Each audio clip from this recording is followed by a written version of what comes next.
महावीर संदेश, धर्म, आस्था, जैन संस्कृति का प्रतीक। जय जिनेंद्र। जिनशासन की शान महावीर संदेश में आपका हार्दिक अभिनंदन। आइए देखते हैं जिनशासन की खबरें।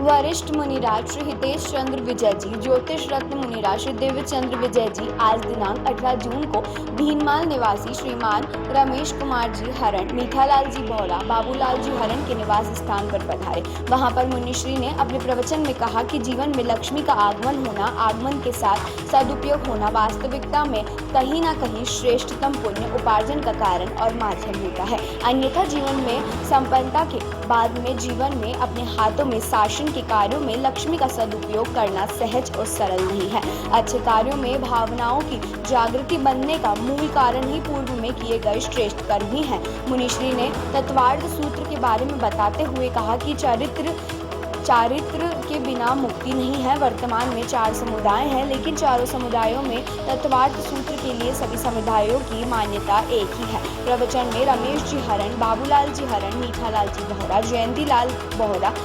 संजय बोहरा, विक्रम गुरुजी, गौतम जी दर्शन एवं परम गुरुभक्त वंशराज जी बोहरा, महेंद्र सेठ, जयंती लाल श्री श्रीमाल सहित काफी श्रद्धालु उपस्थित थे। मुनिश्री कल सुबह 6:45 बजे संभवनाथ मंदिर बीवीपुरम से बनरघाट अशपुरा धाम के लिए विहार करेंगे। मुनिश्री का आगामी चतुर्मास प्रवेश 22 जून को मदुराई में होगा।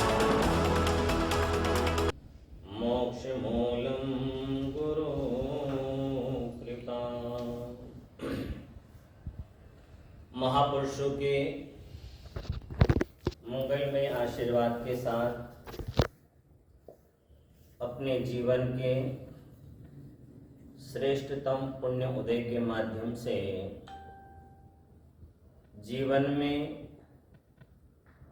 लक्ष्मी का आगमन होना, लक्ष्मी के आगमनता के साथ में लक्ष्मी का सदुपयोग होना, वास्तविकता में जीवन में कहीं न कहीं श्रेष्ठतम पुण्य उपार्जन का माध्यम और कारण ही होता है। अन्यथा जीवन में संपन्नता होने के बाद में भी जीवन के अंदर अपने हाथों से किसी शासन के कार्य अथवा किसी भी धर्म के कार्य में अपनी लक्ष्मी का उपभोग करना, उपयोग करना सहज और सरल नहीं हो पाता है। भावनाएं जब भीतर जाकर के उत्पन्न होती है, भावनाएं जब जाकर के भीतर जागृत होती हैं और अच्छे कार्यों के लिए भावना की जागृति जब बनती है तो निश्चित रूप से पूर्व में श्रेष्ठ परिणाम, श्रेष्ठ कर्म के कारण ही इस स्थिति में हमारी भावनाओं में भी, विचारधाराओं में भी परिवर्तन निश्चित रूपेण होता है। यदि हमने पूर्व में कहीं पर किसी प्रकार से श्रेष्ठ कार्य का उपार्जन नहीं किया होता है, इस समय में भी हमारे हाथों से श्रेष्ठ कार्य करने के भाव एवं विचार बन ही नहीं पाते हैं। जीवन के अंदर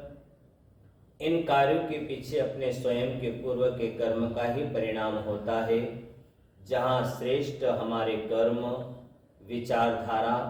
भावनाएं श्रेष्ठ बनी हुई रही होगी तो ही हमारे जीवन के अंदर उसी का परिणाम होता है कि जीवन में किसी भी प्रकार से अनुपम शासन प्रभावना के कार्य में अपनी लक्ष्मी का सदुपयोग करने का जीवन में सौभाग्य प्राप्त होता है। पुण्य के उदयता के कारण ही महापुरुषों की पावनकारी प्रेरणा हो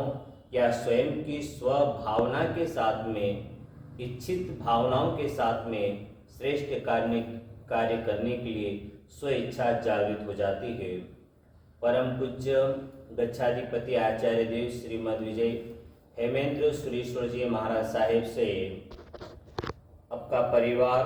पूर्ण रूप से बहुत आत्मीयता के साथ में जुड़ा हुआ रहा। माजिया माता जी जो थे वह पूज्य गुरुदेव हेमेंद्र सुरेश्वर जी महाराज साहब के एक धर्म भ्राता के रूप में थे, जिन्होंने धर्म बहन बना रखी थी और उन्होंने अपने धर्म भाई बना रखे थे। समय समय पर जब भी योग बनता था, निश्चित रूप से गुरुदेव श्री का भिन्नमाल पदार्पण, क्योंकि गुरुदेव की भी वह दीक्षा स्थली रही हुई है और समय पर हरण परिवार से दीक्षाओं के कार्यक्रम जब हुए थे, उस कार्यक्रम में भी पूज्य आचार्य भगवान का पदार्पण हुआ। काफ़ी समय तक आपस में बैठ कर के निश्चित रूप से जहाँ पर एक अपने स्वतः ही दिल से जुड़े हुए आत्मा के संबंध होते हैं, वहाँ पर आपस में बैठ कर के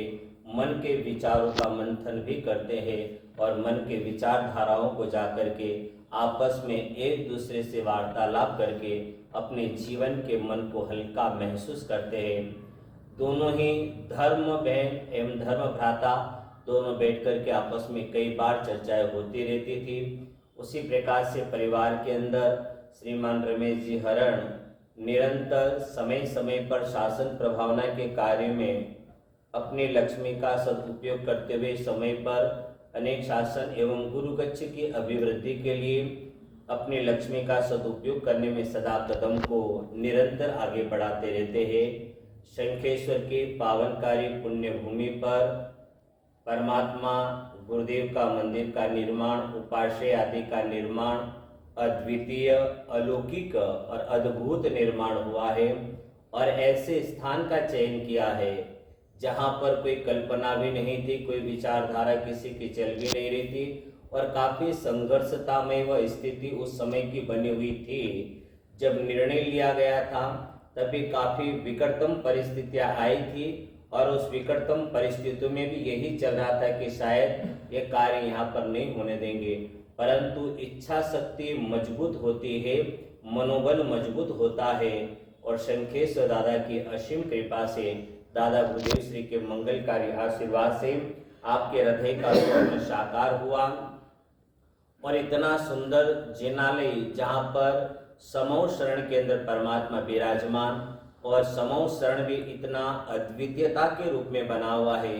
जो हमारे यहाँ पर 3 गढ़ की कल्पना की गई है। जिस प्रकार से तीनों गढ़ की कल्पना उसी रूप में जाकर के वहाँ पर कार्य भी करवाया गया है और बड़े गुरुदेव की प्रतिमा, विद्याचंद्र श्री जी महाराज साहब, हेमेंद्र श्री जी महाराज साहब की प्रतिमा विराजमान, अद्भुत गुरु मंदिर का जिनालय और धर्मशाला आदि भी सुंदरतम निर्माण वहाँ पर आपने अपने स्वद्रव्य से जाकर के करवाया। उसके बाद में आवश्यकता जहाँ लगती है वहीं पर उपयोग करने की भावना को लेकर के चलते हैं। बलसाना तीर्थ वर्तमान में धीरे धीरे करते करते भी विगत करीबन 20 साल 25 साल से बहुत अधिक मात्रा के अंदर ख्याति को प्राप्त करता चला जा रहा है। विमलनाथ दादा का प्राचीन जिनालय, बहुत प्रयत्न सभी का रहा कि जिनालय के स्थान को परिवर्तित करना। विद्यानंद जी महाराज वहाँ पर पूर्व में थे, उनके भी भावना, परंतु परमात्मा को वहाँ से हिलने की जब बात आती या परिवर्तन की बात आती तो कोई सहमति ही नहीं होता था। आखिर उसी स्थान के पास में ऐसे बाद में गांव जो है ट्रस्ट मंडल ने, क्योंकि धुलिया के अंदर शीतलनाथ जो ट्रस्ट है उसी के अंतर्गत संचालित है और शीतलनाथ जो ट्रस्ट है उसमें कई बार हमें अपनी जानकारी नहीं रह पाती है, परंतु वास्तविकता में जो वहाँ पर शीतलनाथ भगवान विराजमान है वह प्रतिमा धनचंद्र सुरेश्वर जी महाराज साहब के हाथों से उसका विधान हुआ था। धनचंद्र सुरेश्वर जी महाराज साहब वहाँ विराजमान करने के लिए नहीं गए थे, परंतु उस प्रतिमा पर नाम गुरुदेव का और धनचंद्र श्री महाराज साहब को उल्लेख है और वहाँ के जो पुराने लोग हैं उन्हें ये पता है कि शीतलनाथ परमात्मा जो है वह धनचंद्र सुरेश्वर जी महाराज साहब के हाथों से उसका अंजन विधान पूरा हुआ है। और ऐसे शीतलनाथ मंदिर आज धुलिया के अंदर मुख्य, जैसे हमारे यहाँ पर चिकपेट है वैसे धुलिया का केंद्र बिंदु यदि है तो वह शीतलनाथ दादा का दरबार है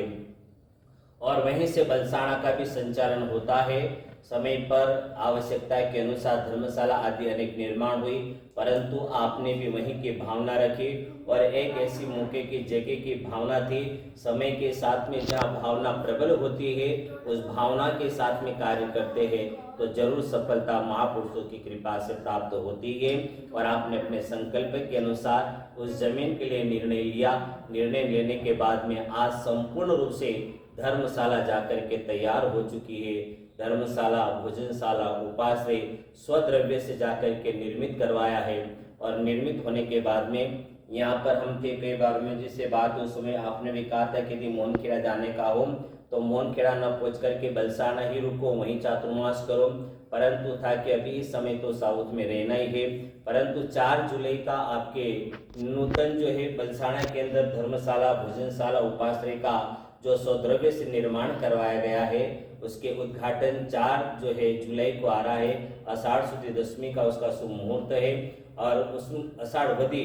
दशमी का जो उसका मुहूर्त है उस मुहूर्त के अंदर जो है उसका उद्घाटन आपने अपने गुरुगच्छ के दायित्व को पूर्ण रूपेण निर्वाह करते हुए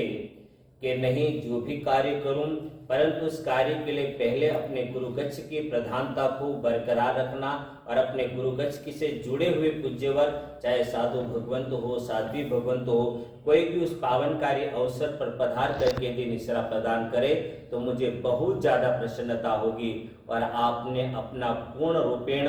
गुरुगच्छ की गरिमा के लिए अपना दायित्व का पूर्ण रूपेण निर्वाह करते हुए जो भी कर्तव्य था वह निर्वाह किया।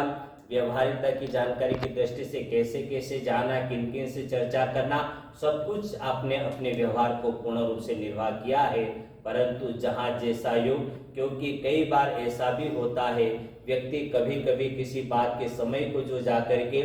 मौका चुक जाता है फिर वह जीवन में कभी लौट करके नहीं आता है। परंतु तस्मै श्री गुरुवे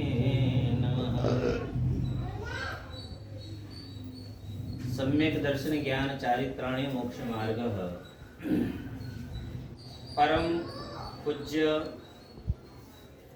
उमा स्वाति जी महाराज साहब जिन्होंने तत्वार्थ सूत्र की रचना करी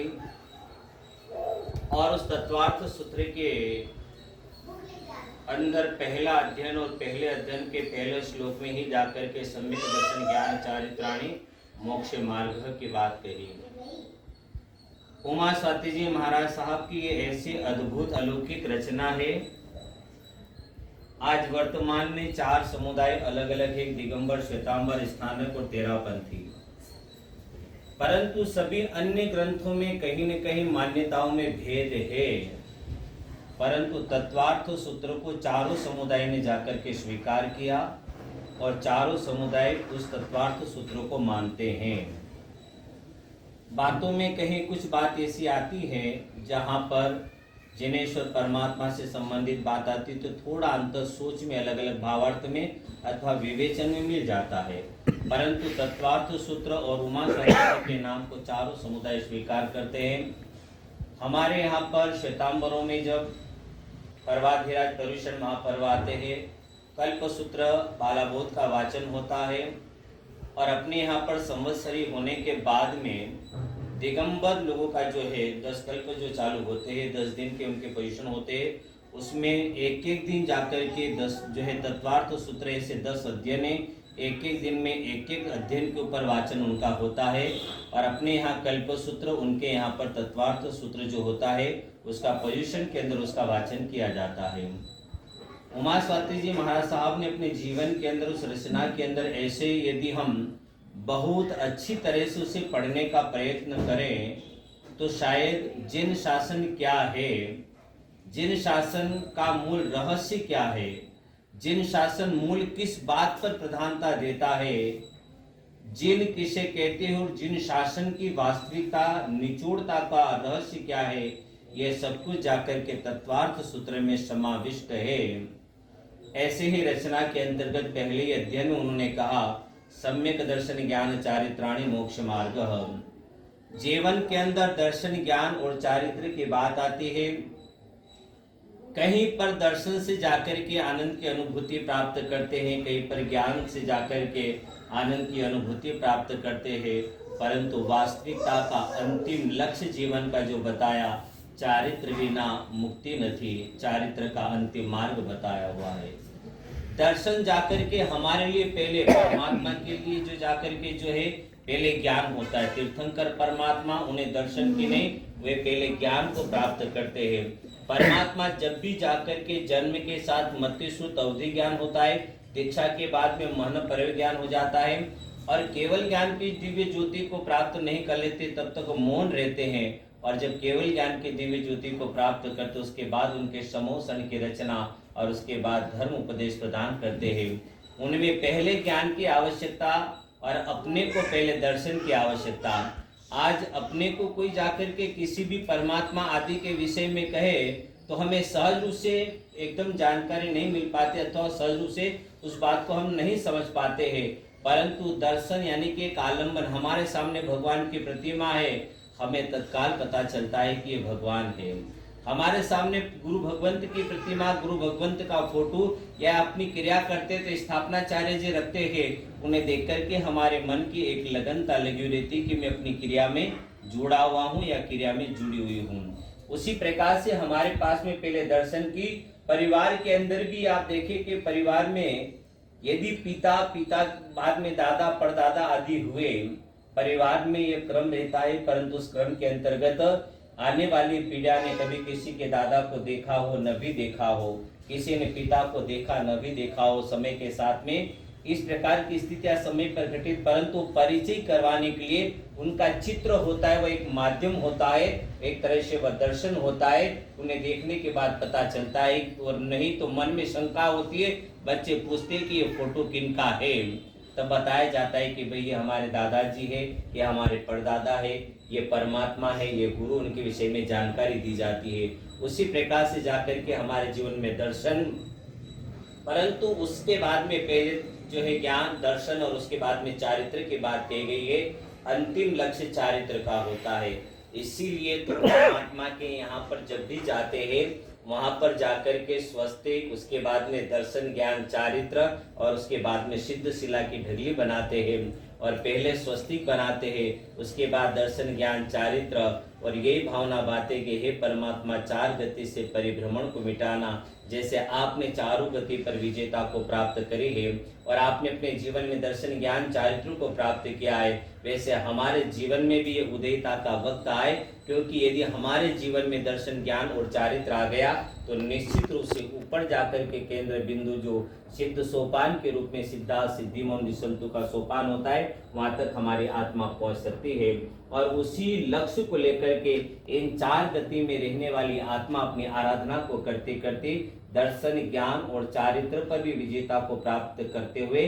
लक्ष्यता होती है कि जीवन में मुझे जाकर के जो है मृत्यु को प्राप्त नहीं करना है, जीवन में मुझे जाकर के देवलोक को भी प्राप्त नहीं करना है, जीवन में मुझे निर्वाणता के व्रत को प्राप्त करना है, क्योंकि जहाँ जन्म है वहां पर वापस मरण भी है, जहाँ देवलोक है वहां पर भी वापस जन्म है, और जहाँ निर्वाण है वहां से कोई लौट करके नहीं आता है। तो ऐसे निर्वाणता के पद की प्रार्थना करने के लिए ही चारित्र के मार्ग पर जा करके आत्मा अब जो है अग्रसर होती है, और अपनी आत्मा का कल्याण करने के लिए वे निरंतर आराधना में अपने पूज्य गुरु के सानिध्य में रह करके, गुरु हो या गुरुवरिया हो, उनके सानिध्य में रह करके ज्ञान आराधना करते हुए, ज्ञानार्जन करते हुए, साधना आराधना करते हुए अपने जीवन को श्रेष्ठ बनाते हुए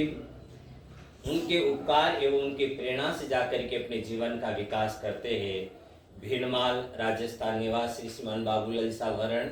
आपके 4 पुत्रियों ने जाकर के भीनमाल का, मेरे ख्याल से जहाँ तक मुझे याद है भीनमाल में ये पहला परिवार होगा जिस परिवार से एक साथ में 4 कन्याओं ने दीक्षा ली। भीनमाल में ऐसा कोई परिवार नहीं कि जिस परिवार से एक साथ में इतनी दीक्षा हुई हो। ये पहला परिवार है कि एक ही परिवार की 4 बेटियों ने जाकर के दीक्षा ली। 3 बेटियों की दीक्षा थी उस समय, तो हमने भी आचार्य भगवंत हेमेंद्र श्री जी महाराज साहब के साथ में था और क्रिया भी करवाई थी उस समय में गुरुदेव के साथ में रह करके, क्योंकि उस समय गुरुदेव के साथ में ही चल रहा था। उस समय भीनमाल के अंदर आए, उस समय तो बासा भी थे और भाई जी मांझा भी थे, पूरा परिवार था। और 3 दीक्षा हमने जो है उस समय में भीनमाल की भूमि पर महावीर जी के अंदर हुई थी। 3 दीक्षा में तो हम बिल्कुल उपस्थित, और उसके बाद में वहीं से तत्काल निर्णय हुआ था कि दीक्षा हो गई। इनके बाद में इनकी बड़ी दीक्षा के विषय में भी योजना बनाई गई थी। तो बड़ी दीक्षा के लिए आचार्य भगवंत ने कहा था सभी, क्योंकि उस समय में इधर इनकी दीक्षा हुई तो मणिप्रभास्त्री जी के साथ में थी, उधर वसंत बालाश्री जी के साथ में भी कुछ दीक्षित साध्य थी, उनकी भी बड़ी दीक्षा बाकी थी। तो सभी ने आचार्य भगवंत से कहा था कि बाबू जी आचार्य भगवान की उपस्थिति के बिना परंपरा त्रिस्तुतिक परंपरा के अंदर दो चीजों पर प्रधानता दी गई है। एक तो अंजन सलाह का प्रतिष्ठा और एक बृहत दीक्षा आचार्य के सिवा नहीं होती है और नहीं करवाना ये एक परंपरा के अपना निर्वाह नहीं करवा सकते ऐसा कुछ नहीं है। यतीन्द्र सूर्य ने स्पष्टीकरण कर दिया है कि अंजन सलाह का करवाने का अधिकार ऐसा नहीं कि आचार्य को ही है। आचार्य भी करवा सकते हैं, उपाध्याय भी करवा सकते हैं, गणी भी करवा सकते हैं, पन्यास भी करवा सकते हैं, मुनि भी करवा सकते हैं। और 14 व्रतधारी श्रावक होता है, वो व्रतधारी श्रावक भी अंजन सलाह का विधान कराने का अधिकार उसके पास में भी है। और गुरुदेव यतीन्द्र सूर्य जी महाराज साहब ने इसका लेख जाकर के लिखा था। परंतु अपनी एक परंपरा का निर्वाह रहा कि एक परंपरा के अंदर एक मर्यादा पूज्य गुरु की बनी हुई रहे, इसलिए अंजन सलाह और बृहद दीक्षा के लिए वहां पर जब ये बृहद दीक्षा स्वधर्म व्रत पागच्छिय त्रिस्तुतिक परंपरा के अनुसार उस विधान को देखते हैं तो वहां पर स्पष्ट रूप से लिखा। परंतु वहां पर फिर एक बात का उल्लेख किया, यदि संयोगता से आचार्य भगवान की दूरियां काफी किलोमीटर की दूरी में हो और यदि समय पर आना जाना नहीं हो सकता है और जहां पर भी यदि गुरु भगवंत है उनके पास में यदि कोई शिष्य आदि है और बृहद दीक्षा की आवश्यकता लग रही है तो आचार्य भगवान के आदेश को लेकर के आदेश के बाद उनके द्वारा वहां से वास्तक्षेप मंगवा करके उस बृहद दीक्षा के कार्यक्रम को वे करवा भी सकते हैं। और करवाने के बाद में जब भी पुनः योग बने जल्दी से जल्दी आचार्य भगवान के पास में पहुंचने का होता है और पुनः जाकर के आचार्य भगवान से वास निक्षेप करवाने का अधिकार दिया गया है। तो उस समय बृहद दीक्षा के विधि में बात चल रही थी, हम लोग भिनमान से निकल करके गए थे और इस बीच ही उनके चलते रास्ते में योगोध्वन चल रहे थे और योगोध्वन चलते चलते उस समय 12 बृहद दीक्षा के कार्यक्रम थे, 12 साधु जी की बड़ी दीक्षा का विधान चल रहा था। उस समय आचार्य भगवान के साथ में थे। हरण परिवार में श्रीमान बाबूलाल जी के 4 पुत्रों ने चारित्र मार्ग पर कदम बढ़ाया, परंतु उन्होंने कदम बढ़ाने का एक संकल्प तो लिया होगा कि हमें चारित्र के मार्ग पर जाना है, परंतु निश्चित रूप से जीवन के अंदर इस मार्ग पर प्रशस्त होने के लिए कोई तैयार भी होता है तो माता पिता का दिल इतना जल्दी तैयार नहीं हो जाता है। माता पिताओं के मन में रहता है कि विचार करते हैं, एक संतान के लिए भी विचार होता है तो 4 संतानों को एक जिन शासन के लिए समर्पित करने की जब बात आती है तो बहुत ही अनुमोदनीयता की बात आती है कि विशाल बधाइता के साथ में अपनी कुल दीपिकाओं को जाकर के शासन के समर्पित एवं गुरुगच्छ को समर्पित किया और आज वे चारों साध्वी श्री मणिप्रभा जी के सानिध्य में रह करके अपने ज्ञानार्जन एवं साधना आराधना को कर रही है। तो ऐसे परिवार जो भिनमाल के अंदर ये पहला परिवार है जिस परिवार से एक ही परिवार से 4 बच्चों ने जाकर के संयम जीवन को स्वीकार किया, ऐसे परिवार की हम हरण परिवार के तहे दिल से अनुमोदना करते हैं। एवं साथ ही पूज्य श्री हेमेंद्र सुरेश्वर जी महाराज साहब से तो विशेष रूप से आप परिवार के साथ में बहुत आत्मीयता का माता पिता का संबंध जो जुड़ा हुआ रहा था और आज भी वह परिवार जो इस प्रकार से शासन के लिए सदा समर्पित है। ऐसे परिवार की हम जिस परिवार से 4 कन्याओं ने संयम जीवन स्वीकार करके जिन शासन को जिन्होंने समर्पित किया और गुरुगच्छ के लिए समर्पित किया, ऐसे परिवार की हम तहे दिल से बंधुद्वय की ओर से अनुमोदना आपके परिवार की करते हैं। जिन शासन की खबरों को लेकर अगर आपने अभी तक हमारे YouTube चैनल महावीर संदेश को सब्सक्राइब नहीं किया है तो नीचे दिए गए रेड कलर के सब्सक्राइब बटन पर क्लिक करके हमारे न्यूज़ चैनल महावीर संदेश को सब्सक्राइब करें और साथ ही साथ बेल आइकन भी प्रेस करें ताकि आपको इसी तरह की तमाम खबरों की